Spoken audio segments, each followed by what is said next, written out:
Hi everyone, it's me again, Nicole, yung go-to Bulacan Realtor. And for today guys, ang gusto ko pag-usapan ay ang construction process sa Bella Vista.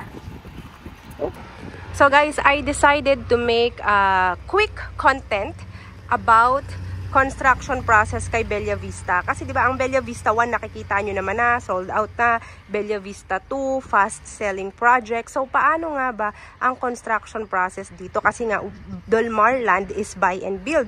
So syempre nagsa-start yan sa kailangan tapos mo muna ng buo ang iyong full down payment. Agad-agad ba after ng full down payment in 1 month magsa-start na yung construction? Syempre guys, kailangan mo na makapag-assign or makapag-award ng contractor para sa chosen unit mo. Once nangyari na yon at okay na, secure na rin yung permit for that specific unit guys, doon na nag-uumpisa yung pagtayo ng bahay na nag-uumpisa, syempre alam nyo naman yan, sa pagsukat, tamang sukat kung ano man yung napili mong unit. At pagkatapos nun, syempre diba nag-start yan sa foundation yan at nakita nyo naman dito yung pagtatayo or pag-construction, paano siya, bago siya umabot ng 100% natin na tinatawag na ganito, na 100% na tapos na ganyan, 'di ba? Paano ba 'yon? So, yun nga, 'di ba? Let's say natapos mo na yung full down payment mo, within 6 months meron ng na-award or naka-assign na contractor, tapos uumpisahan na yung pagtayo ng unit mo. So, lahat yan dito, guys, bawat unit dito is nakalagay yan kung ilang percent na yung status, 'di ba? For example, ito, yan, nakikita nyo naman pag pumunta kayo dito, nakikita nyo na mismo yung foundation at mga materials na gawa kung paano itatayo ng bahay mo, which is conventional po yan.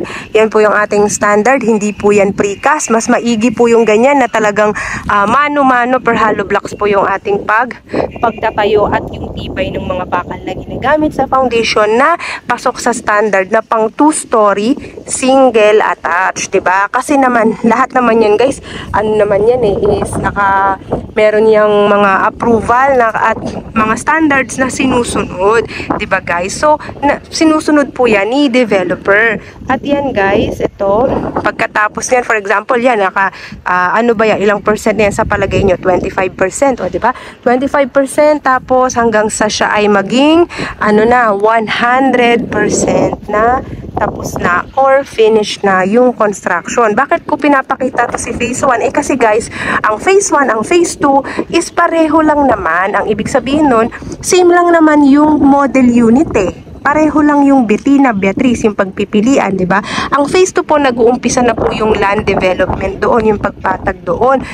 Hintayin nyo lang guys, matatry akong makapag-vlog ng separate for phase 2. Abangan nyo yan. Pero ngayon, syempre, ginagawa kong example si phase 1 kasi kung ano yung phase 1, ganun din naman yung phase 2. Ang kaibahan lang is yung sa interior ng phase 2, katulad ni Betina, ay nagkaroon ng mga improvement. Halimbawa, yung sa tiles, yung CR ni Betina na naging 2 meter height na yung taas niya sa baba, yung mga ganung improvement, which is a very good thing naman for our home buyers sa Bella Vista phase 2. So, katulad nitong isa na to, ayan, diba?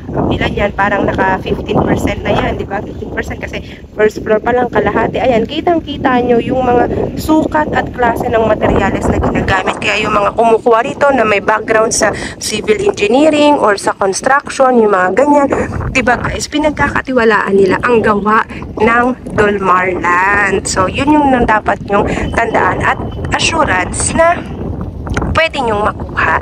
Diba guys? So guys, ayun na nga, 'di ba? Yan ang ating construction process. So in a nutshell, kapag mga pre-selling projects guys, talagang pagkatapos ng land development, 'di ba? Start ng unit construction. Si Dolmar ang pinag-uusapan natin dito, ang process ni Dolmar Land, 'di ba? Full down payment bago ang pagtayo ng unit. Give them at least 6 months, not bad na po yun, para sa pag-secure ng permit, pag-assign ng contractor sa specific unit mo. And then yung pagtayo ng bahay, maaga na yung 6 months. Pero let's give it some allowance, kaya sinasabi namin 6 to 8 months. Okay? Kaya nga in total, parang nagre-range po siya ng after ng full DP na 2 years, ng 12 months para doon sa process na yun. Nakasama na yung pag-construct simula foundation ng bahay hanggang matapos. Malinaw po ba yun guys? At Yan po yung ating construction process and update dito po sa Bella Vista. Sa may mga iba pa pong questions na medyo technical, pwede nyo naman akong kontakin sa aking Viber or WhatsApp number. Alam nyo naman yan, guys, di ba? Mention Bella Vista. Magre-reply ako sa'yo as soon as makita ko yung message mo, or kung OFW ka, magkaiba tayo ng oras. Please be patient and wait for my response. At pwede rin kitang tawagan. Di ba, guys? So, yun lamang naman yun. Kung gusto nyo pang makita yung ibang mga update ko sa Bella Vista, mag-subscribe kayo sa channel ko, hit the notification bell para lagi kayong updated sa mga bagong videos ko. At check nyo lang dyan yung iba ko pang mga house tour kung gusto nyo uli ng mga house tour video. Napakadami ko pong updates for Bella Vista at house tour for Bella Vista. So guys, ito po ay pre-selling, okay? Si phase 1 ay sold out na po, okay? Matagal na po, okay?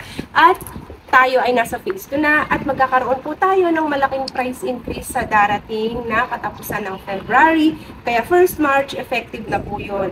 Sobrang laki po nung madi-discount nyo. Ngayon po, napakamura pa ng ating mga bahay dito.